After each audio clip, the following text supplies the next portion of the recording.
Taiwan adalah salah satu ekonomi paling maju di Asia, dengan keunggulan dalam bidang teknologi, sistem kesehatan, pendidikan, dan juga demokrasi.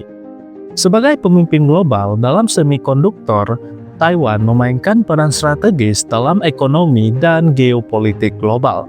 Meski menghadapi tantangan seperti ancaman militer dari Cina dan isolasi diplomatik, berkat inovasi teknologinya, Taiwan punya peran penting dalam kancah geopolitik global. Tetapi, jauh sebelum mencapai kemajuan seperti yang sekarang, dalam sejarahnya Taiwan menghadapi banyak sekali tantangan.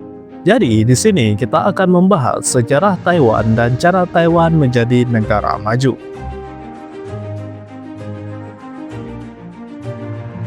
Taiwan, atau yang dikenal juga dengan nama Formosa, adalah sebuah pulau yang terletak di tenggara Cina daratan. Nama Formosa berasal dari tahun 1542, ketika pelaut Portugis mencatatnya di peta mereka sebagai Ilha Formosa, yang berarti pulau yang indah. Sekitar 6.000 tahun yang lalu, penduduk Austronesia yang merupakan nenek moyang penduduk asli Taiwan bermigrasi ke pulau ini. Taiwan dianggap sebagai pusat asal mula bangsa Austronesia, yang kemudian menyebar ke wilayah yang luas dari Madagaskar hingga ke Pasifik. Orang-orang dari Austronesia inilah yang menjadi nenek moyang sebagian besar orang Asia Tenggara, seperti Indonesia, Malaysia, dan Filipina. Pulau Taiwan pertama kali muncul dalam catatan Tiongkok pada tahun 239 Masehi, ketika seorang kaisar mengirimkan pasukan ekspedisi untuk menjelajahi daerah tersebut. Pada awal abad ke-16, semakin banyak nelayan, pedagang, dan bajak laut Tiongkok yang mengunjungi bagian barat daya pulau itu. Mereka kemudian berinteraksi dengan penduduk asli Taiwan dan para pedagang dari Jepang. Dalam catatan Shendi, seorang pengembara Tiongkok dari dinasti Ming, menunjukkan sejumlah besar pemukim Tiongkok yang hidup bersama dengan penduduk asli Taiwan. Pada awal abad ke-17, Belanda mendirikan koloni di Taiwan di bagian barat daya, yang disebut Fort Zeelandia. Taiwan saat itu menjadi pangkalan VOC dari tahun 1624 hingga tahun 1661. Dan tidak hanya Belanda, negara Eropa lain seperti Spanyol juga mendirikan koloni tepatnya di utara Pulau Taiwan. Setelah jatuhnya dinasti Ming di daratan Cina, seorang jenderal Ming bernama Zheng Shenghong, atau yang sering disebut sebagai Court Singa, merebut Taiwan dari Belanda pada tahun 1661. Dia kemudian menjadikan Taiwan sebagai basis perjuangan melawan dinasti Qing. Tetapi kekuasaannya di Taiwan hanya berlangsung singkat. Pada tahun 1683, dinasti Qing mengalahkan pasukan Zheng dan menjadikan Taiwan sebagai bagian dari kekaisaran. Selama era Qing, banyak imigran dari Cina, terutama dari suku Hokkien dan Hakka dari Fujian dan Guangdong, yang datang ke Pulau Taiwan. Ini kemudian menyebabkan konflik dengan penduduk asli, tetapi juga memperkuat hubungan budaya Taiwan dengan Cina daratan. Jadi, semenjak saat itu, budaya di Taiwan semakin mirip dengan budaya di Cina daratan. Setelah kalah dalam Perang Tiongkok-Jepang pertama, dinasti Qing menyerahkan Taiwan kepada Jepang melalui Perjanjian Shimonoseki. Jepang kemudian memerintah di Taiwan hingga 50 tahun. Pada masa pemerintahan Jepang, Jepang membangun infrastruktur seperti kereta api, sistem pendidikan, dan kesehatan di Taiwan. Jepang memanfaatkan Taiwan sebagai produsen utama gula dan juga beras.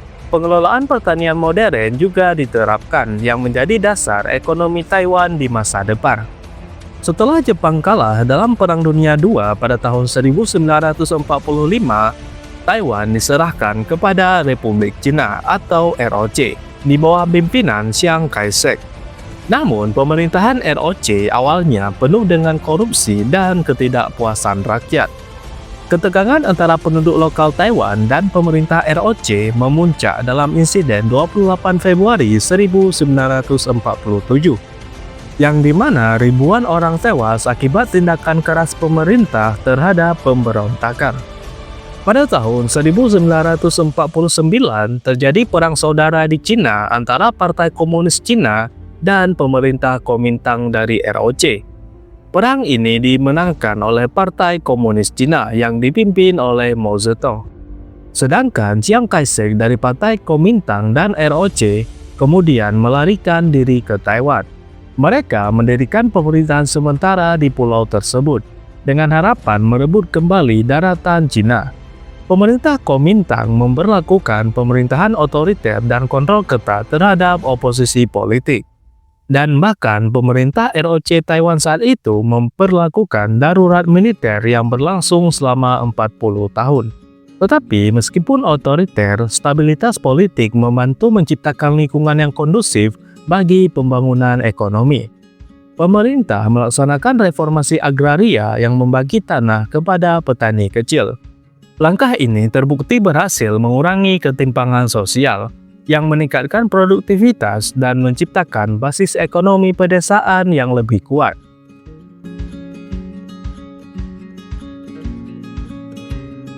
Pada tahun 1953, Li Keqiang diangkat sebagai anggota Komisi Pengembangan Industri yang bertanggung jawab atas perencanaan dan pembangunan ekonomi Taiwan. Li Keqiang merancang strategi industrialisasi yang berorientasi pada ekspor. Taiwan kemudian mengembangkan sektor manufaktur ringan seperti tekstil dan beralih ke produk elektronik untuk pasar global. Ditambah lagi, Taiwan menerima bantuan ekonomi dari Amerika Serikat. Dari tahun 1950 hingga tahun 1965, bantuan dari Amerika Serikat menyumbang sekitar 6,5% dari PDB Taiwan. Dana tersebut kemudian berhasil memicu ekonomi Taiwan dan menghasilkan pertumbuhan ekonomi yang berkelanjutan dan cukup cepat. Li Keqiang percaya pada pentingnya pendidikan dan riset dalam pembangunan ekonomi. Ia mendorong investasi besar-besaran dalam penelitian dan pengembangan, serta investasi dalam pendidikan sains dan teknologi. Investasi Taiwan dalam pendidikan menghasilkan inovasi yang berharga. Pada tahun 1987, Taiwan mendirikan pabrik semikonduktor pertama di dunia, yaitu Taiwan Semiconductor Manufacturing Company atau yang sering disebut TSMC.